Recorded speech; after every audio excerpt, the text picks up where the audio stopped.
Welcome back to The Blend. Avoid foreclosure. If you're like many homeowners that are still struggling with a large mortgage payment and own an undervalued home, then you want a real estate expert to go over all your options with.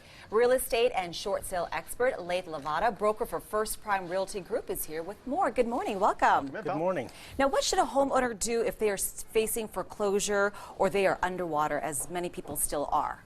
Well, the first thing I recommend is that they reach out to their lender and get all the options, because there may be programs available to them that they're not aware of. Yeah.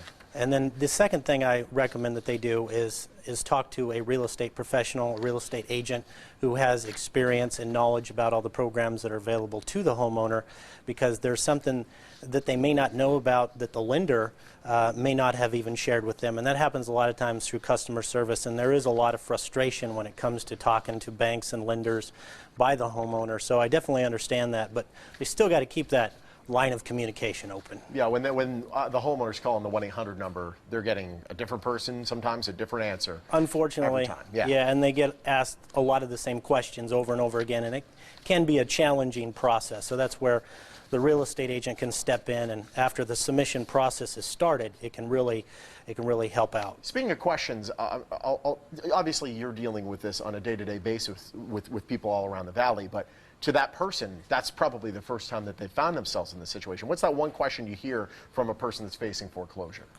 When am I going to have to move out Yeah. of the property? And so many people get so frustrated, and I get that question on a daily basis. And you know, my answer to it is, don't stress out. You're in good hands, and we'll take care of you. You know, just get started with the process. And the most important thing to understand is the foreclosure timeline.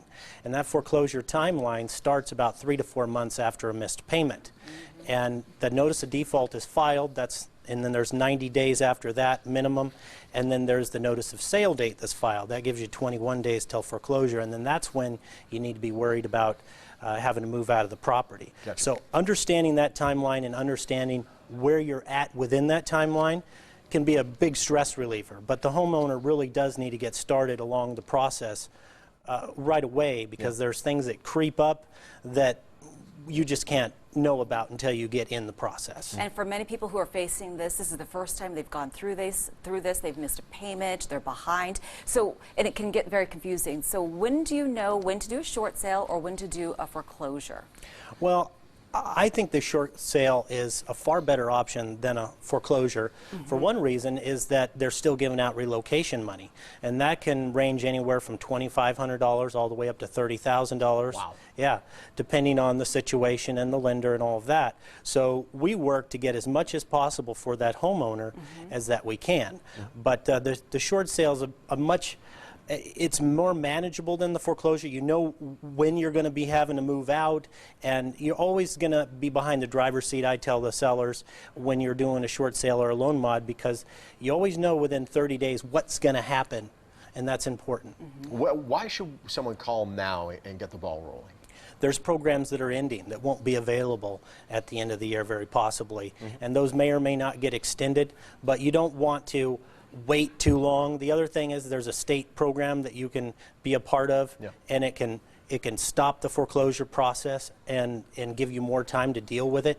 So starting it sooner than later is much better than holding off. I've had people come to me 3-4 days before a foreclosure, and now they want me to do something, and I really work hard to stop that foreclosure at that point, and I've had some success with it. But some lenders, they won't stop the foreclosure process if you're too close to that deadline. So starting early, it gives you an advantage. And what do you charge for your services?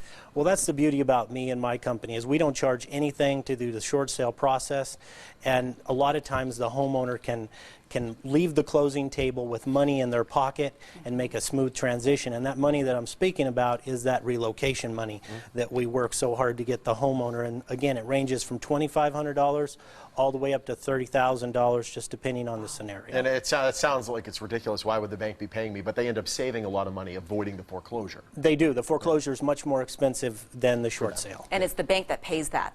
Yes. To the person selling. Yeah, and they pay my fee for service as well, so that's why we can do the service for free. All right. Awesome. Thank you Pleasure. so Thank you much. so Oh, you're much. welcome. Thank you for having me. If you would like more information on short sales, foreclosures, or anything real estate related, head to the website or call the number you see on your screen. Lathe Lavada is also on Facebook and Twitter.